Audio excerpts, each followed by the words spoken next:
دیہاتی جو جلسہ کرا رہا تھا اس نے سنا اور اس کا دماغ گھومنے لگا، ارے یہ کیسا بول رہا ہے، یہ کیسی بات کر رہا ہے، اس کو تو میں نے بلایا تھا، یہ سننے کے لیے بلایا تھا کہ یہ مولوی یہ بیان کرتا کہ ایک مرتبہ مدینہ کی گلی سے میرے مصطفیٰ جان رحمت گزر رہے تھے، ایک بچہ تھا گرد و غبار میں اٹا ہوا تھا، میرے مصطفیٰ جاتے ہیں اور اس بچے کو کلیجے سے لگا لیتے ہیں، اس کی پیشانی کا بوسہ دیتے ہیں، اس پہ ممتا نچھاور کرتے ہیں۔ صحابہ نے پوچھا یا رسول اللہ یہ کون بچہ ہے جس سے آپ اتنا پیار کر رہے ہیں؟ میرے آقا ارشاد فرماتے ہیں اے صحابیوں میں اس بچے کو پہچانتا نہیں کس قبیلے کا بچہ ہے، کس خاندان کا بچہ ہے، لیکن بہت دن ہوئے اسی راستے سے میں گزر رہا تھا، یہ بچہ میرے نواسا حسین کے ساتھ کھیل رہا تھا اور حسین کے قدموں سے جب دھول گر رہی تھی تو پیشانی میں یہ لڑکا اپنی پیشانی میں اس دھول کو ملتا ہوا نظر آ رہا تھا، یہ بچہ میرے حسین سے محبت کرتا ہے، میں اس سے محبت کرتا ہوں۔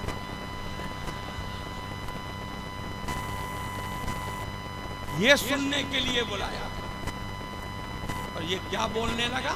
الٹا سیدھا بولنے لگا۔ یہ تو یہ کہتا میں تو یہ سننے کے لیے بلایا تھا کہ یہ حسین جنتی نوجوانوں کا سردار ہے، یہ میری کرامت ہے۔ اگر میری تقریر میں چائے نہ آوے ہندوستان میں تو میں یہ کہتا ہوں کہ جلسہ والے بھی عجیب ہیں، میری تقریر ہو رہی ہے اور چائے نہیں آ رہی ہے، پورے ہندوستان میں مشہور ہے، کبھی لوگوں کو چائے پلانے کی یاد نہیں آئے گی، بیراوی صاحب جب تقریر کے لیے بیٹھیں گے تو چائے نہیں، اور چائے میں بھی ماشاءاللہ آپ کی لیجیے تو آپ کی لیجیے تو آپ کی لیجیے، وہ سب شروع ہو جاتا ہے۔ میں چائے کا مخالف نہیں ہوں، چائے پیجیے آپ، لیکن جب توجہ کیجیے گا، دیکھیے وہ جو جلسہ کرا رہا تھا جب اس کا دماغ گھوما تو کیا کیا اس نے جانتے ہیں؟ وہ اندر گیا، دیہاتی تھا، دیہاتی کا دماغ گھومنا نہیں چاہیے، بہت سارے لوگ پلپلے ہوتے ہیں، جدھر دیکھا کھیر ادھر ہی گیا پھیر۔ آج کل کے نوجوانوں کو ماشاءاللہ میں مبارکباد دیتا ہوں، سدائے کربلا کانفرنس کیا، اپنے عقیدے پہ جم کے رہو، تم امام حسین سے محبت کرتے ہو، ہمارا مسلک کسی کو گالی دینا نہیں ہے، ہم صحابہ کرام کی محبت کو عین ایمان سمجھتے ہیں، ہم سب سے محبت کرتے ہیں جی۔ اب جیسے ہی اس کا ماتھا گھوما کہ یہ مولوی امام حسین کی مخالفت میں بول رہا ہے تو وہ اندر گیا اور جھارکھنڈ میں ایک پٹارا چلتا، وہ پتہ نہیں گردن کی ناپ ہی کا بنا تھا، اور تھوڑا سا اس ٹائپ کا جو مولوی ہوتا ہے اس موٹا ہوتا ہے، اس کی گردن بھی تھوڑی موٹی تھی، اسی ٹائپ کا وہ کٹارا بنایا ہوا تھا۔ وہ گیا، یہ امام حسین کے خلاف بولتا ہے، اس کی غیرت نے گوارا نہیں کیا۔ ہم لوگ نہ ہیں، رسول کو بھی گالی دے دیتا ہے تو کہتے ہیں کہ مولوی صاحب لوگوں کا معاملہ ہم کو کم نہیں، آپ کی ماں کو کوئی گالی دے دے تو کہتے ہیں جان جائے یا رہے، میری ماں کو گالی دیا، اور جو پوری دنیا کے مسلمان کی ماں ہے اس کی شان میں اگر کوئی گستاخی کرے جی تو ہمارا خون گرم نہیں ہوتا ہے، کہتے ہیں یہ مولویوں کا معاملہ ہے، یہ مولوی صاحب لوگ جانے۔ اب اس آدمی کا خون گرم ہوا، میرے حسین کے خلاف بول رہا ہے، اندر گیا، کٹاری لایا اور ایسا چلایا ناپ کے کہ وہ جو سڑا ہوا تربوزہ تھا 6 کلو کا ادھر گر گیا، اور یہ ادھر بدن گرا ہوا ہے، اور بولا سیدھے کہ اس سور کو یہیں پہ گاڑ، اس سور کو یہیں پہ گاڑ دیا۔ لوگوں نے مٹی ہٹایا، گاڑ دیا، ہنگامہ ہو گیا، علاقے میں خبر ہو گئی فلاں گاؤں میں ایک مولوی کا لوگوں نے مرڈر کر دیا ہے۔ پولیس کو خبر ہوئی، پولیس والے آئے، تھانہ والے آئے، اب وہ بڑے اطمینان سے لوگ بیٹھے ہوئے تھے، کہا تم لوگوں نے کسی مولوی کا مرڈر کر دیا ہے؟ کہا کہ نہیں تو مولوی کا مرڈر کا ہے تو ہم لوگ کریں گے،